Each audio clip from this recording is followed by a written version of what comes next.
Welcome one and all to the February 2026 meeting of the Central Coast Council, and thank you for being with us this evening, and thank you to those of you that have joined us in the gallery.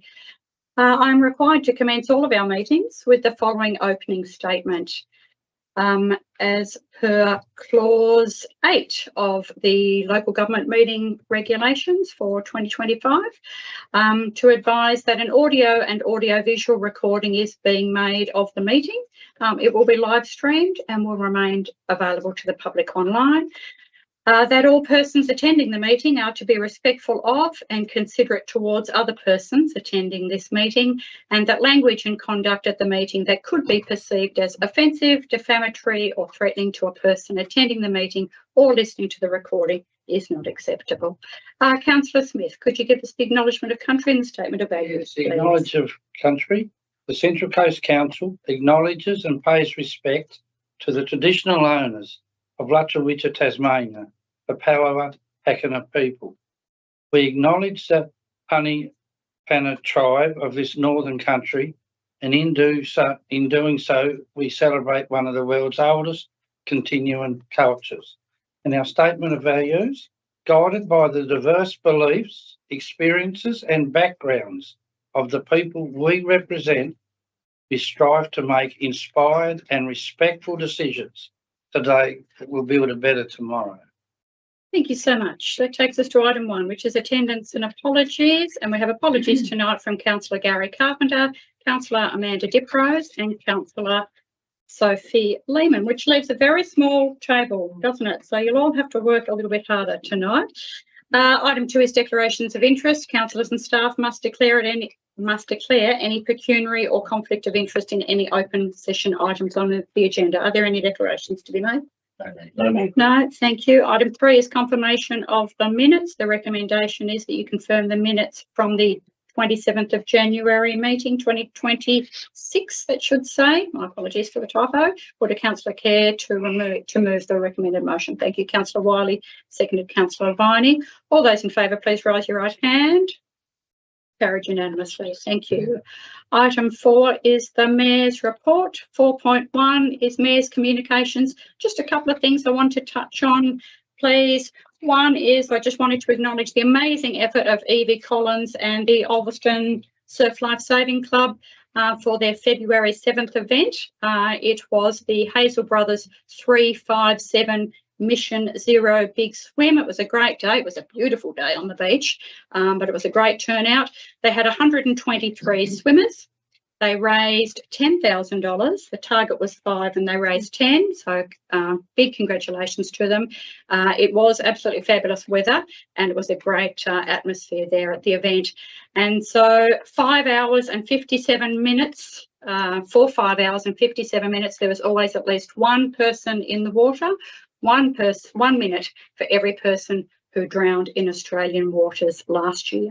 So congratulations to the club and for Evie for her leadership, and I know that their focus on swimming between the flags continues. They've got some further great ideas, so looking forward to progressing them together. And also just wanted to acknowledge our OAM for Central Coast that was declared on January 26th, which was Bruce Tommy Edwards, Penguin icon. So Bruce Bertram Edwards, known to many in Penguin as Tommy, has been awarded the Medal of the Order of Australia, which is an OAM, in the General Division for long-standing service to the Penguin community through surf lifesaving and volunteer transport. For the Penguin community, the recognition reflects decades of steady, practical service. Raised in Penguin, Tommy's connection to the town has shaped a lifetime of involvement in organisations that rely on experience, commitment and people who are just prepared to keep turning up.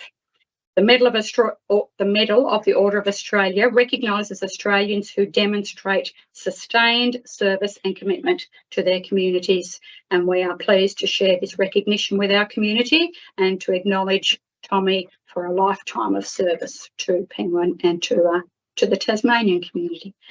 That is all for 4.1. 4.2 is the Mayor's Diary.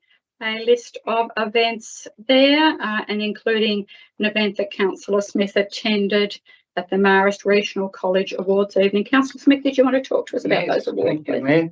I intended on behalf of the Council and the Mayor, the Marist Regional College Evening of Excellence Awards and the Central Coast Mayor's Award. It celebrates the achievements and contributions and personal growth of a student in their final year of secondary education. And it was won by Taj Anderson. And look, it was an excellent night.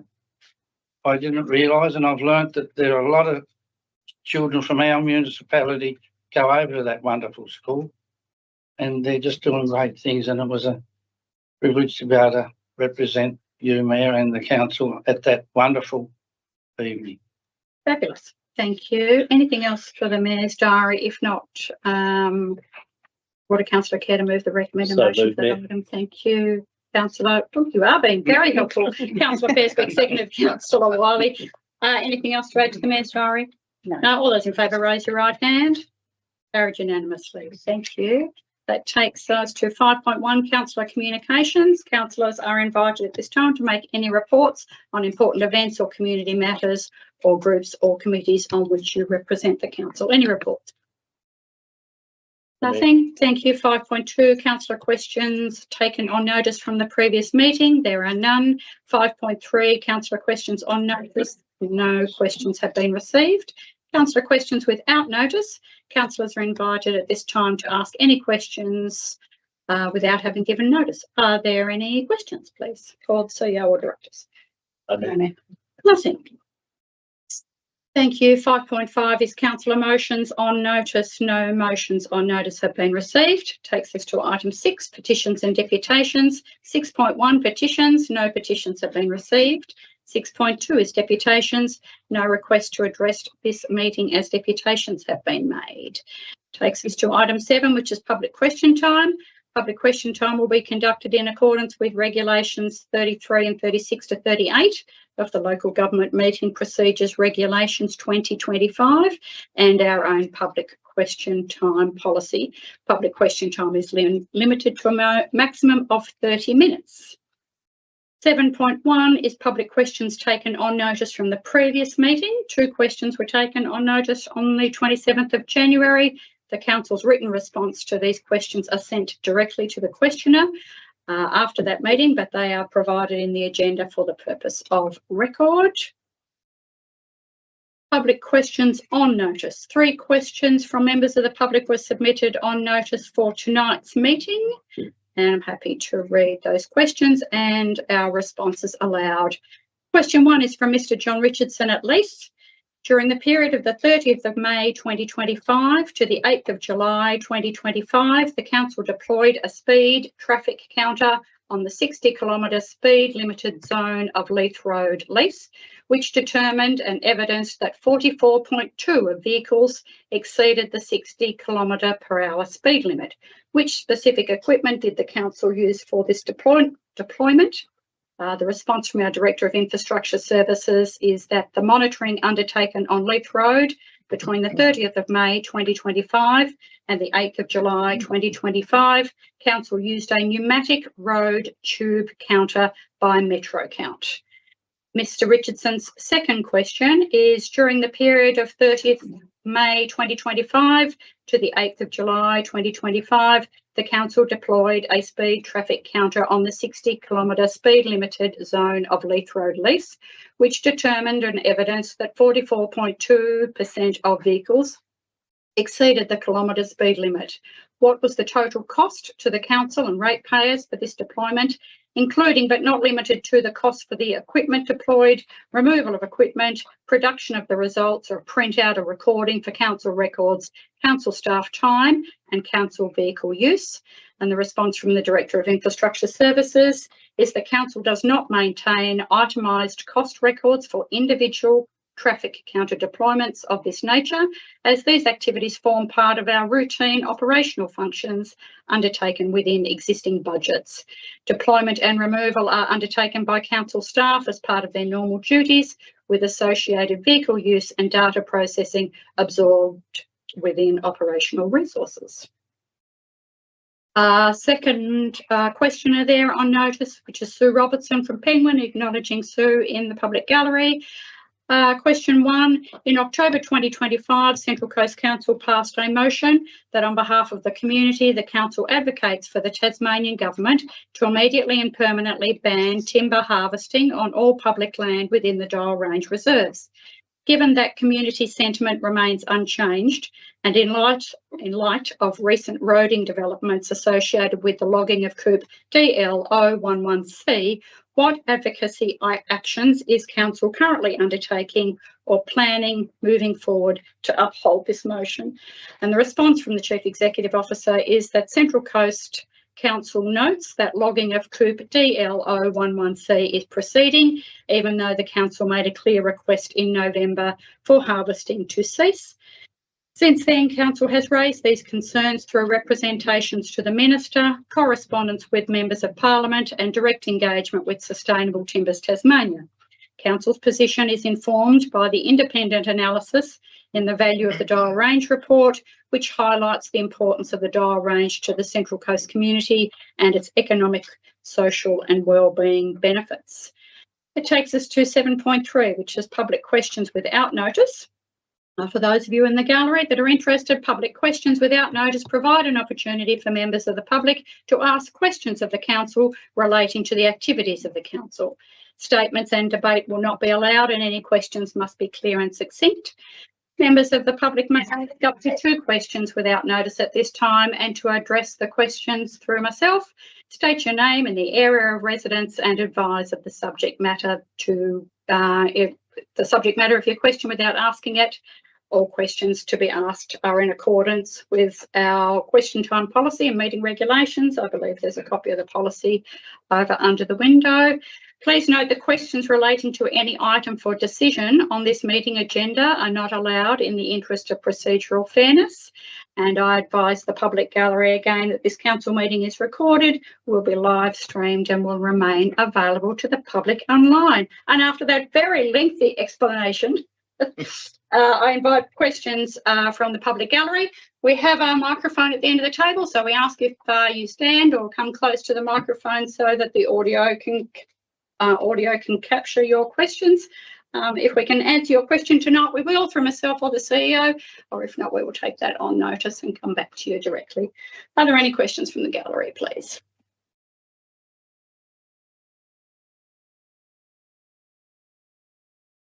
Michael. Thank you very much for giving me the honour of having me the chance to ask this question of you all. Last month, or this month should I say, I went up and I was going to ask Mike about this matter, but I ended up asking Councillor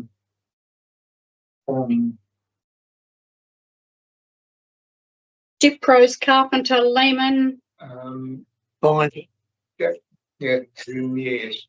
Viney. Dr. Viney, this matter, and it concerns the problems to which I'm having at the moment, of which my property is stratum title, or whether this matter should be police or whether it should come to the council, because just during the last 3 weeks, we've had new residents move into the property and they're Pakistanis, not that I'm running them down on their nationality, but they've had the vehicles parked in such a place where they've been blocking all emergency vehicles from having full access to that property under the condition of stratum title requirements.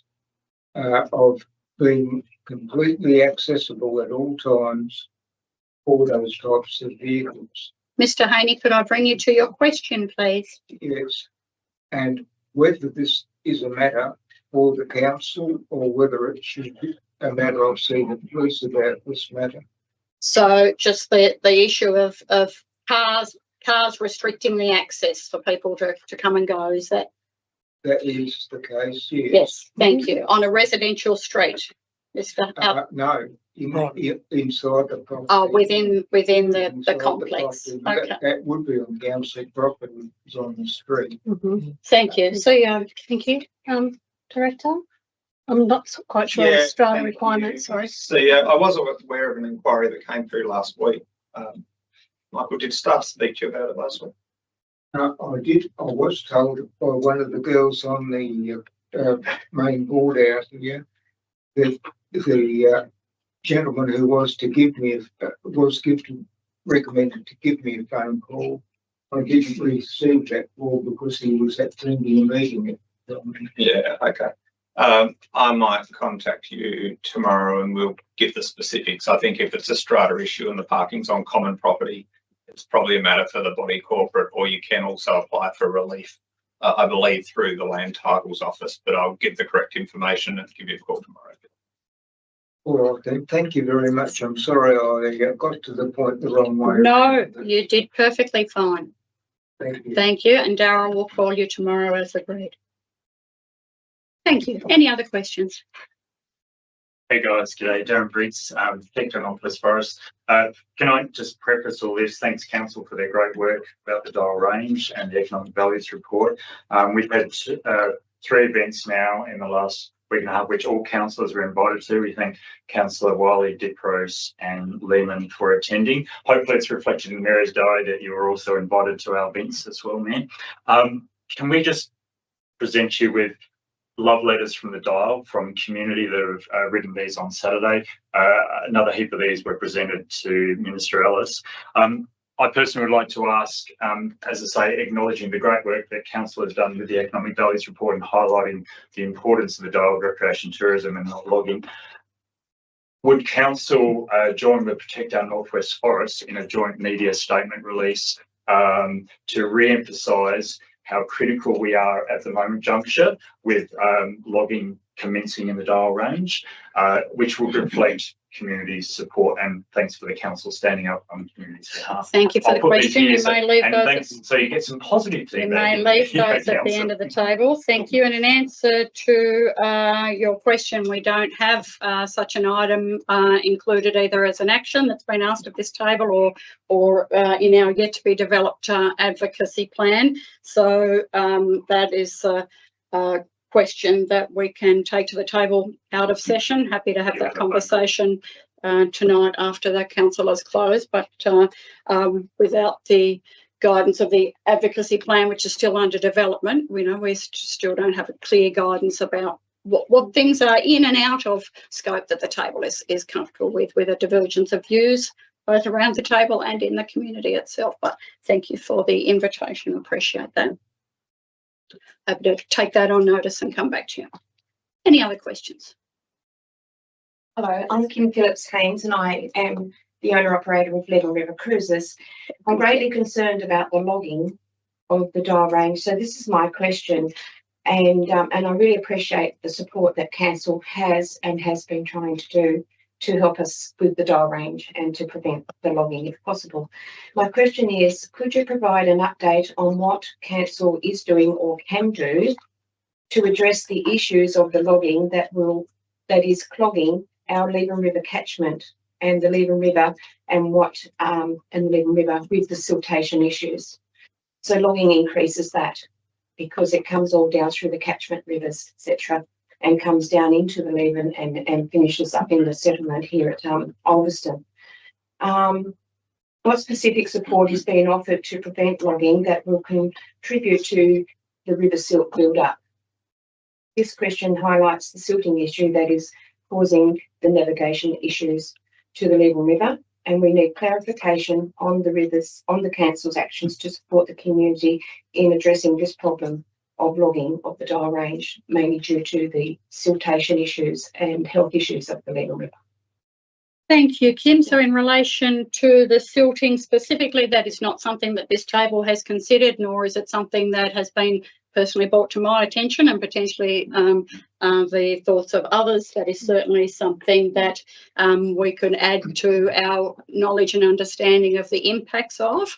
So the short answer to the question of what are we doing in relation to how the logging impacts the silting, we don't have an action. Again, the CEO, anything that you wish to add there? No, we can just take that and have a look at that as part of what we develop in the future. Thank you, because I think it might be something you could probably lever on to help save the Dole Range, because the whole Dole Range Hill and all the water catchment all comes down into Alveston, and the river is getting harder and harder to navigate on lower. So certainly part of the work that we have done is in relation to working with Cradle Coast NRM. We don't have the NRM capacity within this organisation, but we have escalated that through a variety of stakeholders with Cradle Coast NRM, and they are interested in the protection of the values of the catchment as a whole. And I think that would clearly fall into the work that they are undertaking. So thank you for increasing our knowledge, and we know that you're the resident expert, so if we need to know some more about how you see that impacting, I'm sure that there are others that could increase our knowledge also. So thank you for raising it. Yes, thank you. Thanks, Kim. Any other questions from the gallery? I'll keep the theme going. Again, thank you so much for everything that council have done in relation to advocating for no logging in the dial. Could I just get you to state your name and where you live for the So, audio record? Apologies, Sue You're right. Robertson from Penguin. Thank you. So since asking my first question on notice, I have since had concerns regarding a specific issue with logging Coop DL011C. The dial range is predominantly digitalis or foxglove free and is under Zone A, is an eradication zone. When questioned, Sustainable Timbers Tasmania declare that the weed management policy for washdown will be used. However, I think it's fair to say that most Tasmanians know that the policy has not been well managed by managing the spread of foxglove in logging zones, and where we had that declared as a weed in February 25. What will council do to ensure that logging of the Coop DL011C will not lead to an outbreak of foxglove in the dials? Thank you, Sue. We were certainly one that put in a submission and advocated very strongly for the addition of foxglove to the weeds register. So something that we have followed strongly. CEO, through you. We can certainly make some inquiries with SDT. But I do believe today they actually did release their harvesting plan, so that's publicly made available. And it has a whole heap of controls that are actually specified within that document. But I'm not. If I haven't read it that deeply, to and see I what it does appreciate the with. controls. I guess my thing is that we've got a track record out there of controls that are from a 2004 policy, but haven't been effective to date.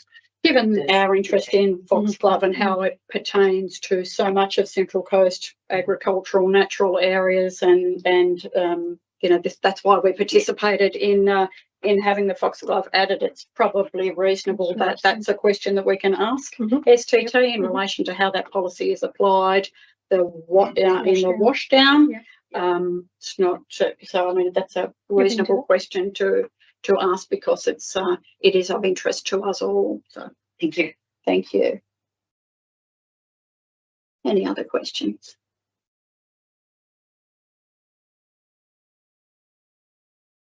Welcome, Kevin. Yeah, good evening. I see we're a little bit lean tonight. If the state government's amendments go through as predicted, then this will be the post-election 2026 table, where we reduce from 9 councillors down to 7. So this plus one more. Yeah. Yeah, so I apologise, I was a bit late. But No apology necessary. I'm here in time. But we welcome. So welcome back, everybody. How can we help you this evening? And I'll just get you to just state your name. My name is Kevin from the beautiful town of Alveston in the main country of Tassie. Right, with reference to part of the list of the herbicides provided to thee from the Central Coast Council meeting last month, thee has found the following. A crucial Roundup, Maxbrare, Glymac. These herbicides all contain glyphosates. Glyphosate is listed as a Group 2A, probably carcinogenic to humans, according to the International Agency for Research on Cancer, and is very toxic to aquatic life with long-lasting effects. As of October 15th, 2024, Monsanto had reached settlements and or was close to settling in a substantial number of claims.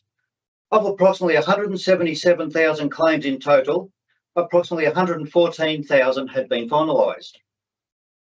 Following the landmark case against Monsanto, which saw them being found liable for a former groundskeeper, 46-year-old Dwayne Johnson's cancer, 32 countries have to date banned the use of glyphosate. These include Argentina, Australia in some states, Belgium, Bermuda, Bahrain, Barbados, Brazil, Canada, 8 out of 10 provinces, Colombia, Costa Rica, Czech Republic, Denmark, El Salvador, Fiji, and others. Some Australian councils have banned the use of this toxic herbicide, including Moyne Shire and Warrnambool City Council in Victoria. Fairfield City Council and Georges River Council in New South Wales have banned or restricted glyphosate use, especially in public spaces.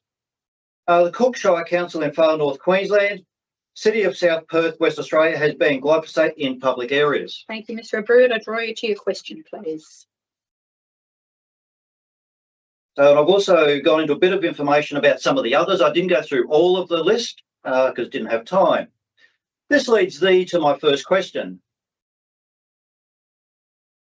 In the best interests of communities' health, safety and wellbeing, as stated in Section 20 of the Local Government Act 1993, will the Central Coast Council consider using different solutions which do not harm either the environment nor anyone who accidentally comes into contact with the sprayed area, including secondary poisoning? If no, why not? Thank you, Mr. Abboud. CEO. Mr. Abboud, there's a lot of detail in your question, so we'll take that on notice and we'll make sure we get an understanding of the ratios of the chemicals that we use. But certainly from anything that we do, it's not about trying to use anything that creates harm, but we'll take that on notice. Well, I don't doubt that you don't want to create harm, but the awareness of all the, and I've actually got a report that I wish to table. Now, I've got copies here, and for everyone who's not here, Happy for you to leave those at the end of the table. On the table, Those will avail themselves. Thank you. Sure, Appreciate thank you. that. Yep. And this question may be best directed to the Director of Infrastructure Services. I'll determine who the question is directed Sure. to if you proceed. At the Central Coast Council meeting last month, January, Zig asked a question relating to the health, safety and welfare of friends of mine who live at 104 Mannings Jetty Road, North Motton, about the dangers they face every time they enter their driveway. Even though I received a written response from the Director of Infrastructure Services stating, quote, Council's engineers have heard and understand the concerns held by the property owners at 104 Mannings Jetty Road, North Motton, about the safety of their driveway access and discussed mitigation options directly with them. Council's Infrastructure Services Directorate is responsible for managing Council's road network and will reach out to the property owners to discuss the concerns with them directly, Yes. unquote. As of today, this family have had no response from that meeting last month, neither have they had contact from anyone from the Central Coast Council, as there have been several contact phone calls and reply to emails sent to Central Coast Council directly from Brad. Thank you for bringing that to our attention. That's disappointing, CEO. Did you have that? I apologise. Yes, please. What is considered an appropriate time frame, this family has to wait for any response or contact from the Central Coast Council, let alone a plan of action if deemed necessary. Appropriate time frame is 10 working days. Yes. CEO. Certainly, Mr. Abboud, our initial contact with anyone should be 10 working days, but we may have reached out, but the Director did make that undertaking and I'm sure. Yeah, so can we confirm when our last meeting was? January the January 27th. 26th or 27th. Yeah, so I would have written that response in the week following that. So I will follow up with the team, but I did ask them to reach out, but Maybell. As of today, they haven't heard anything from anyone. So we have 2 weeks essentially, 10 business days, so 2 weeks to reach out. I think we're still within that time frame. No, we're not. We're just Beyond that. Yeah. Okay. Follow up with that. So our apologies, and we obviously have their contact details, and we the Director has undertaken to see to that promptly. But thank you for letting us know, Sure. and thank you for leaving us the reports. Thank you.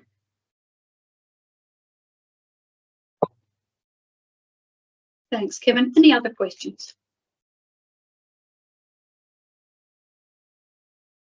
No, it seems not.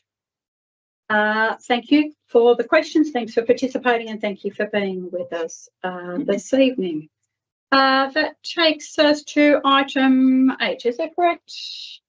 Thank you. Item 8 is council acting as a planning authority. 8.1 is the recommendation that you resolve to act as a planning authority in accordance with the Act. Would a councillor care to move the recommended motion? Councillor Wiley, seconded Councillor Van Ruin. All those in favour, raise your right hand.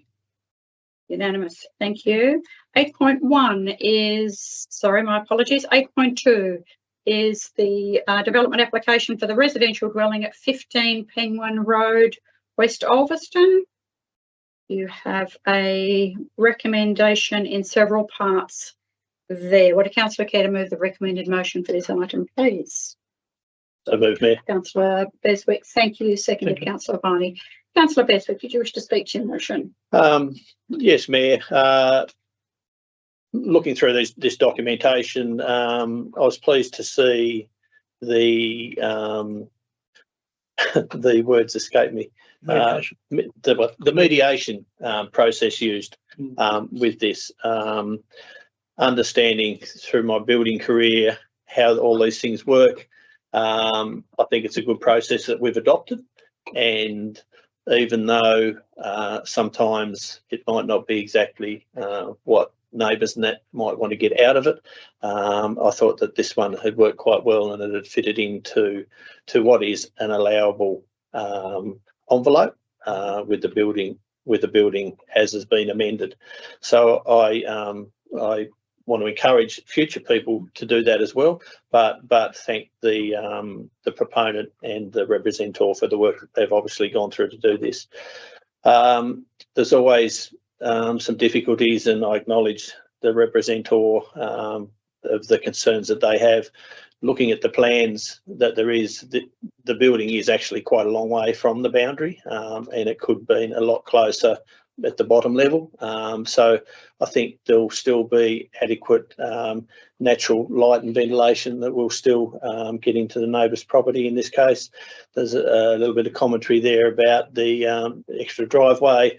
I think in this instance, this actually creates a bit of parking off the road, so it's sort of going to have some in and out. So that'll help with parking more on site rather than off site, which will benefit that. Again, as I said, acknowledging the representatives' issues that they have, but it does fit in with the envelope that is designated to be approved, and I'll be supporting the motion tonight, Mayor. Thank you. Any other speakers? Councillor Ryan. Yes, I'd just like to note on planning grounds that the revised plans were made due to the mediation with the objector, that they now meet acceptable solution for the building, and therefore I'm happy to move on that motion. Thank you. Any other speakers? Councillor Wiley. Thank you. I've said it before, but this is one of the most difficult things that I find sitting around a council table, because we are acting as a planning authority rather than other things where we can perhaps look at it from a community perspective or have some sort of say in it. We're given a set of rules and a set of tools that we need to use and to follow the Act. So I guess the reason why I'm saying this is because there's always humans that are involved in these decisions that we make. So it's great that we are doing the pre-mediation planning meetings, and hopefully it's given the representatives at least a chance to be heard and opinions valued and things changed, because it's part of how they've lived and how they've been used to living. So any change is not necessarily ideal in every circumstance, but as I said, we're acting as a planning authority. So the planners have suggested that we do accept this, and it meets all of the criteria that it needs to meet. So, yes, I'll also support it. Thank you. Other speakers?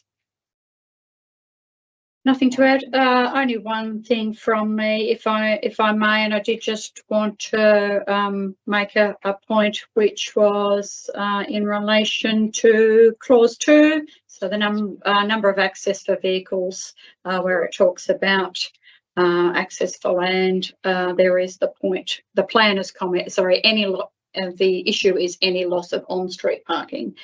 So the planner's comment there does make the point that spaces will be retained outside each dwelling on this site and adjoining sites as well as across the road.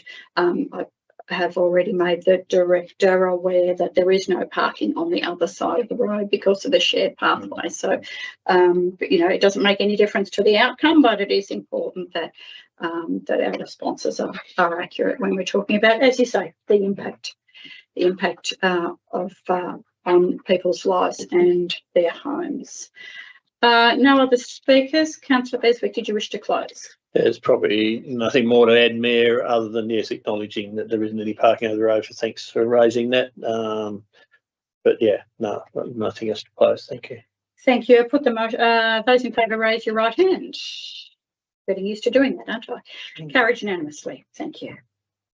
That takes us to item 9, which is the Office of the CEO and Mayor. You have the Chief Executive Officer's report there for February 2026. Would a councillor care to move the recommended motion, please? Councillor Wiley. Getting that wrong. Councillor Smith seconded. Thank you. Councillor Wiley, any comments on the CEO's report? Yes, thank you. Another really clear report. We're getting more and more information, some that's worth celebrating. And in particular, I'll talk about the community services updates and the fact that we can see grant recipients where our council grants have gone to for individuals and for groups. And so it's just really nice to see that we've been able to support Poppy, Hugo and Phoebe White and to go to the Lego League Mexico International Open Championship, which I didn't know existed, but that's fantastic for them. And also the Penguin Dance Group. So it's actually brought us to the end of the round of grants for this year, but it's just been great to be able to see where each of those community grants go to, and it will be reopened again in the next financial year. Fabulous. So great. Any other speakers to the report? No. In that case, we will receive it. All those in favour, raise your right hand. Carried unanimously. Thank you. 9.2 is the local government electoral reforms referred to previously. So the councillor is asked to endorse the local government electoral reform submission. So the submission was put together with your advice, and this is for your formal endorsement to have it submitted to the Tasmanian Electoral Commission. Would a councillor care to move the recommended motion for this item, please? Councillor Wiley, thank you. Councillor Beswick, seconded. Councillor Wiley, did you wish to speak to your motion? Thank you. Local government reforms feels like something that we've been talking about for a very long time, and I've only been here for one term, so it's probably been going on a lot longer than that. The submission that we've put forward, I think, has some really important things in it. There's some things that I believe are going to be going ahead regardless, which is the drop in numbers of councillors, things that I don't necessarily agree with, but here we are. We have to go with the process with some things. But I certainly like the fact that we've really clearly spelled out in the submission that we need to have plenty of lead time for the community, for the council to be prepared for any changes that happen well before the election, so that people know how to vote, and so that council aren't going to be burdened with extra costs, which is an extra cost to our community. So all of those things really need to be made clear quite early in the piece, and I think we've said that loud and clear. Thank you. Any other speakers? Councillor Beswick. Just briefly, Mayor, I agree with Councillor Wiley. I just wish we could rip the Band-Aid off and do some more structural major changes for local government. I think the days have gone where we need 29 councils in our state, and just reducing councillors doesn't actually save the community any money, because in the end they're just going to increase the small allowance that the councillors get. I support our submission, but I just wish there would probably be some political that the parties perhaps could work together to come up with some beneficial reform for the betterment of the state in the longer term. Thank you. Any other speakers? Councillor Van Rooyen. Yeah, thank you, Mayor. As Councillor Beswick was saying, I also will be supporting the submission, but it's an important piece that's happening at the moment within the legislative change, and it's actually a matter that I encourage all members of our public to be watching carefully as well. It's not how it just affects how our council operates, but for members of our public, it actually will affect abilities to access councillors and have their voice heard across the regions as well. So we live in a lucky country where democracy is celebrated and something we need to uphold. So whilst we continue to make steps to improve the process, there is also, as Councillor Beswick and as Councillor Wiley has identified, there is areas I don't believe are a win for our community. And disappointing, but in this case for the submission I do support. Thank you. Any other speakers? Councillor Smith. Yes, I'll be supporting it. We have workshopped this intensely. Again, I agree with the other councillors. Some things aren't ideal, but this is the way it is, and I'll be supporting it. We have really worked hard on this and spent a lot of time on it, so we've done the best we can there, and I'll be supporting that. Thank you. Councillor Viney. Yes, I just wish to note that this is round 2 of the consultation process. And really all it does is gives us the opportunity to reinforce what we said in round 1, but it's there for our consultation, and that's what we've done, and we've workshopped it within the council, and I don't think we disagreed much with our first submission, but it's the way it is because they've given us 2 chances, whether they take any notice of them or not. Thank you. Councillor Wiley, anything to close? Only that we've managed to say quite a bit when we're just endorsing a submission that we've got all the details there for, but it's hard to not get carried away with the conversation. I decided to let it run. Thank you. I put the motion. All those in favour, please raise your right hand. It's unanimous. Thank you. That takes us to 9.3, which is the former Penguin Primary School site assessment of offer. A complex issue, a full report there from the CEO with 3 parts and a recommendation with 3 parts and an extensive report. Would a councillor care to move the recommended motion for this item, please? Councillor Wiley, thank you. Seconded, Councillor Viney. Councillor Wiley, did you wish to speak to this? I feel like I'm speaking a lot tonight, sorry. That's okay, that's what happens, but it's only a few of us. Yes, this was a bit of a tricky one because at first, when we first heard about it, there was a little bit of excitement going, oh, great, this seems like a no-brainer. We're going to be able to take over this, amazing site, all these things that we can do with it for the community. But as you said, it's complex. And as soon as we did actually go for a walk through there, see the condition that it was in, it was not something that was already on our forward plan. And sometimes you can be flexible and go, well, this is a no-brainer, let's do it anyway. This one, it was going to cost our community a lot of money. We did look into whether Slipstream Circus, for example, could use the space because we do have community groups that need spaces, but it wasn't suitable for them or for other community groups that came through to have a look at it. So while at first glance it seemed like a really great idea, there's a reason why I think that it's trying to get pushed onto us to take care of. It is definitely a state government issue and something needs to be done with it. So if I can ask a question of you, Mayor. Certainly.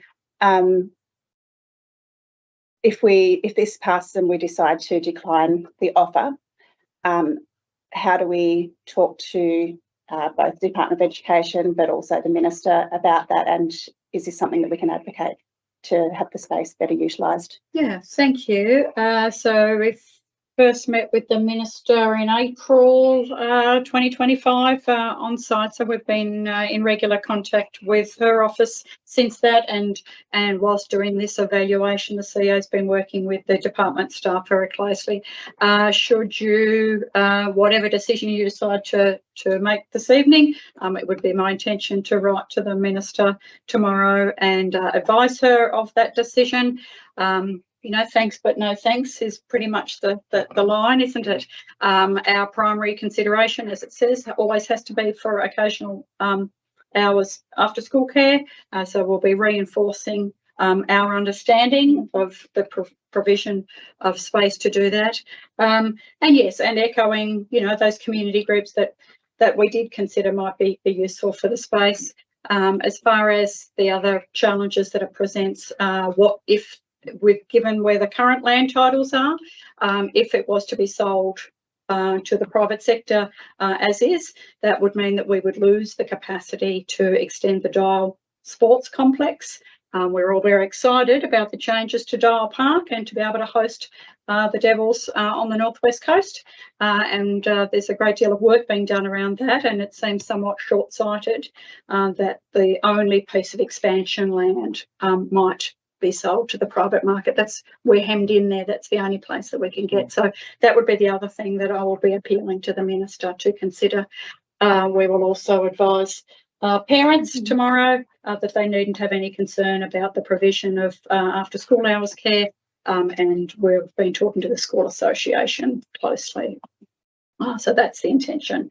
And in relation to the advocacy piece, that could be certainly a conversation that we can have with the CEO. As you know, the advocacy plan is under development. So my understanding is that they do wish to move quickly. But we'd certainly discuss that at some length around the table also. Thank you for the question. Other speakers on the motion? Councillor Vining. Yes, when the offer was originally made, it looked like a very good offer to us to give us something for free, but on further examination of what we had and what we could do, etc., it became fairly obvious that it was beyond our capacity to do what we would like with it at a cost. So unfortunately, it's one of those things, as the Mayor said, thanks but no thanks to the Education Department. Thank you. Other speakers? Councillor Smith. Yes, we did look at it thoroughly. What I'd like to say is that we were given specific regulations of what we could and couldn't do with it. So it wasn't as simple as being able to take it and then in the future we could demolish it and sell it off or leave it there for building, for people's development, because the zoning was wrong and we weren't permitted to do that if we was given it. So I'd like people to understand that it's something that we just couldn't take and then said, oh, we don't need it, we'll demolish it, subdivide it. We're not allowed to do that under the agreement from the government. And it seemed good, but it was going to cost us a lot of money to be able to actually continue to maintain the building, and that's why I think we've come to this conclusion that it wouldn't be good value for money because of the maintenance coming in the future. Thank you. Other speakers? Councillor Van Rooyen. Yeah, just very quickly, Mayor, I think fellow councillors have said it quite well. Just want to acknowledge the time that our staff and CEO has put into providing a business plan, costings and future plan into this. It is excited to see when you see something coming along and you go, yes, we'll grab it with both hands. What a great opportunity. But there's been a lot of work going into not only workshopping, but the documentation our staff has provided, looking at the business plan, the costing, the overall plan, which, as we've discussed at workshops, it just doesn't add up, unfortunately. It's a difficult decision to make because it's a decision that actually affects many stakeholders within our community.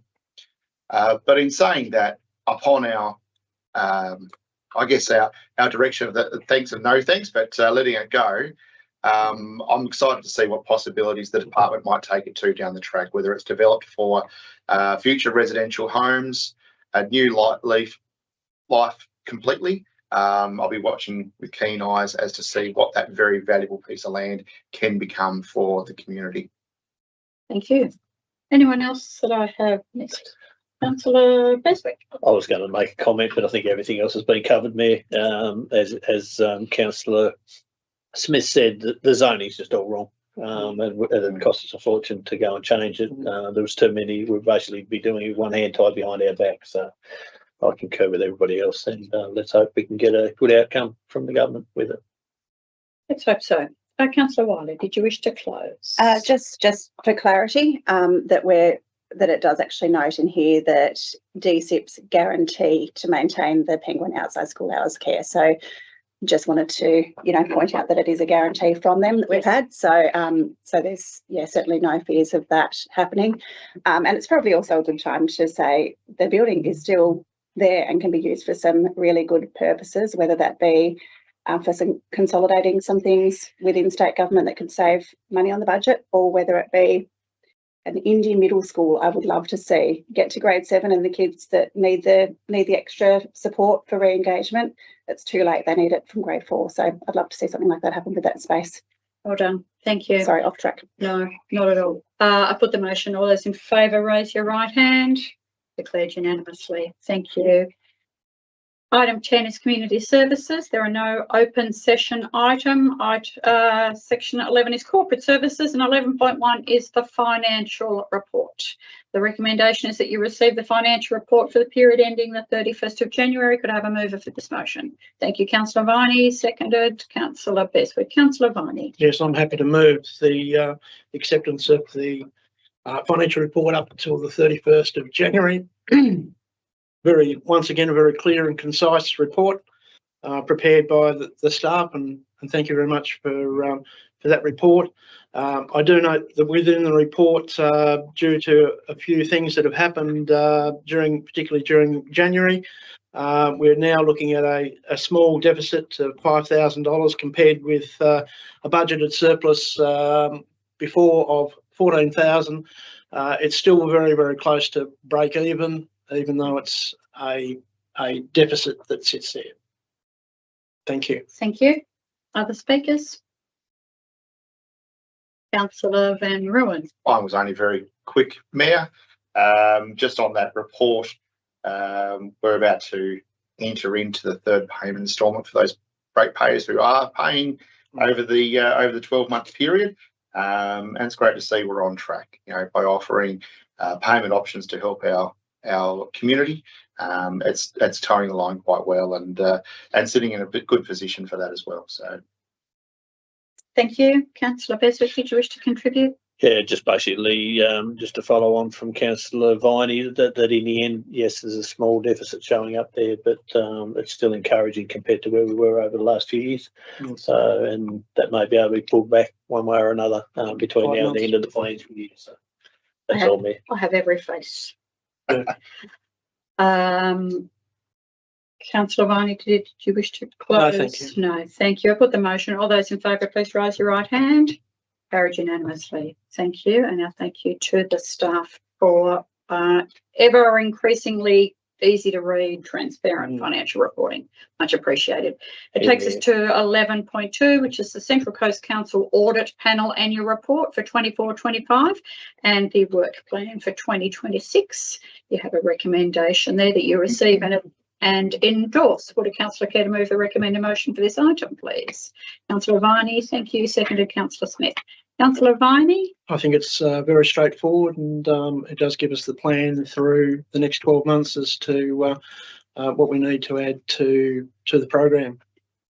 Thank you. Anything further from anyone on this item? No, put the motion. All those in favour, please raise your right hand. Carried unanimously. Thank you. Just a little slow. Just getting a little nervous. I'm like you, John. Carried unanimously. Thank you. Section 12 is infrastructure services. 12.1 is the illegal waste dumping policy. So you are being asked to rescind the green waste dumping signage policy and adopt the adopt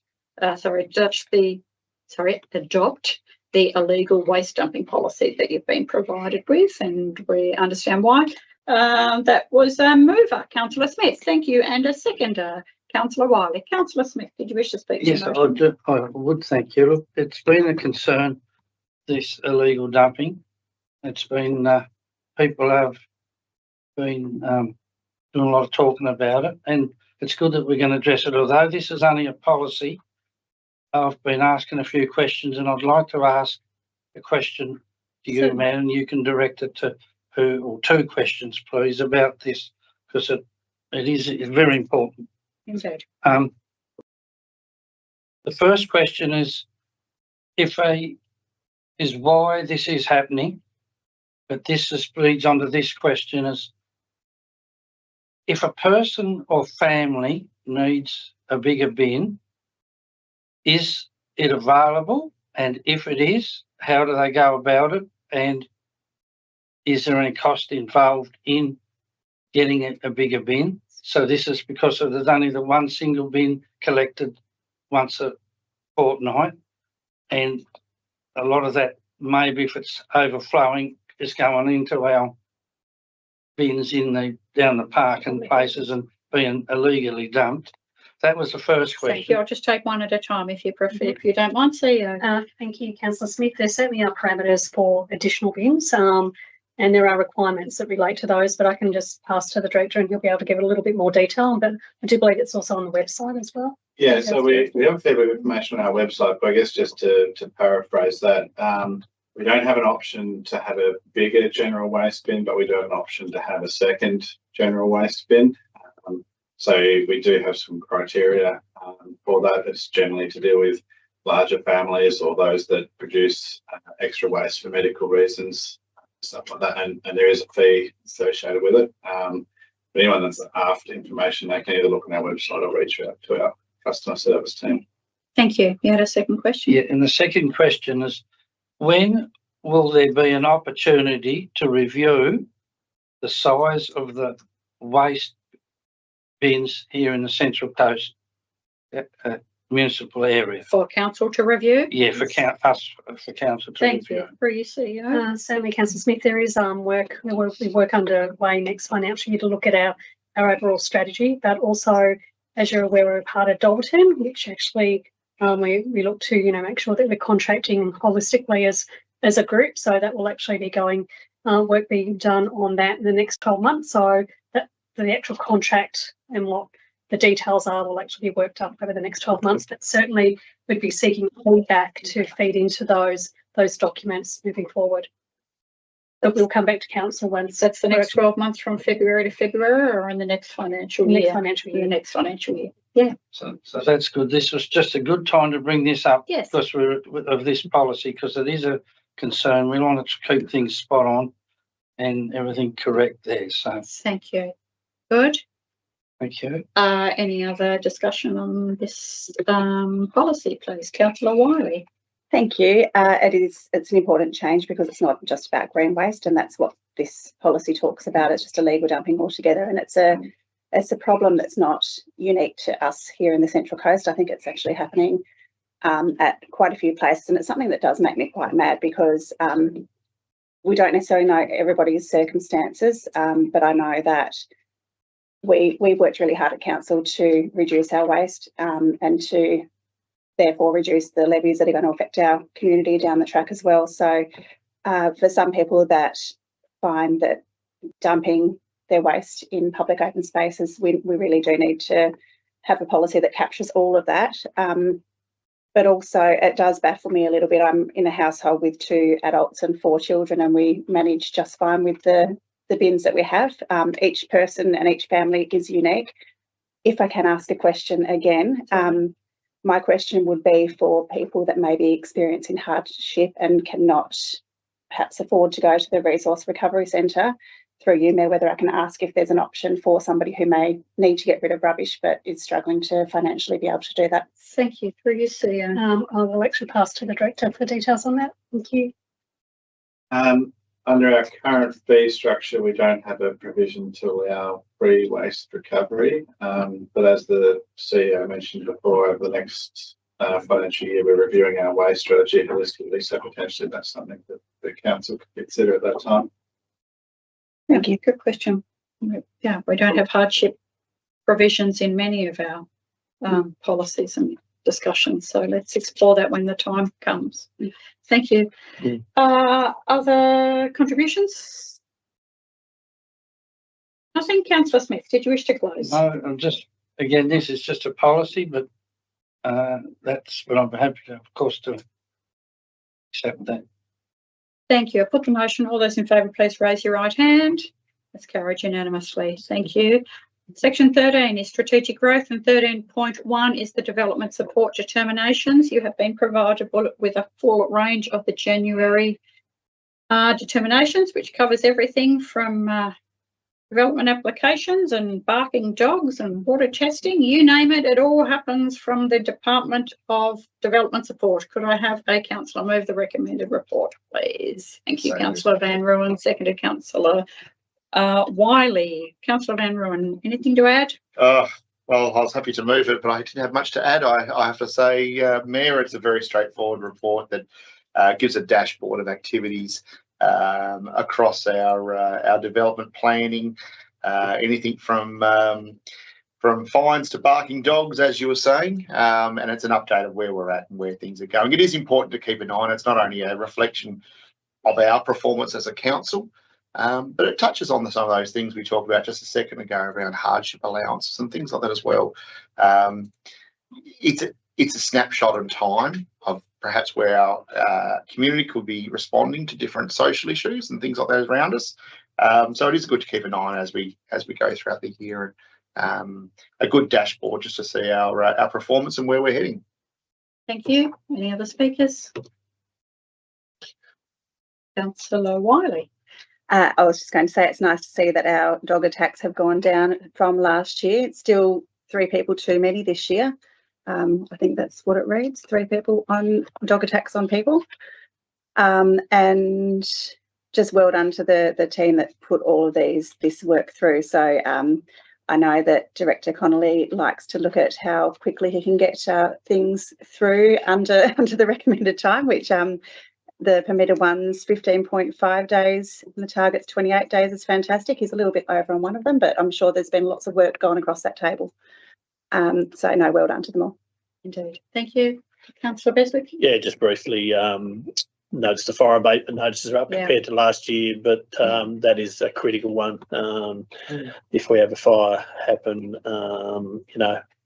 grass fires are the worst ones. They're the ones that run. So, yeah, let's hope that when the abatement notices go out, there's action taken by the landowner to get that sorted out. So that was all right. Thank you. Yes, I noticed that also. I knew that if Councillor Carpenter was here, he would again reflect and encourage people. If the property is under your own control, then managing the fire load on your property is your responsibility. And I know that our enforcement officers clearly are keeping a very good eye. And I also encourage members of the public to report areas that they might be concerned about, because we can't be everywhere all the time. No.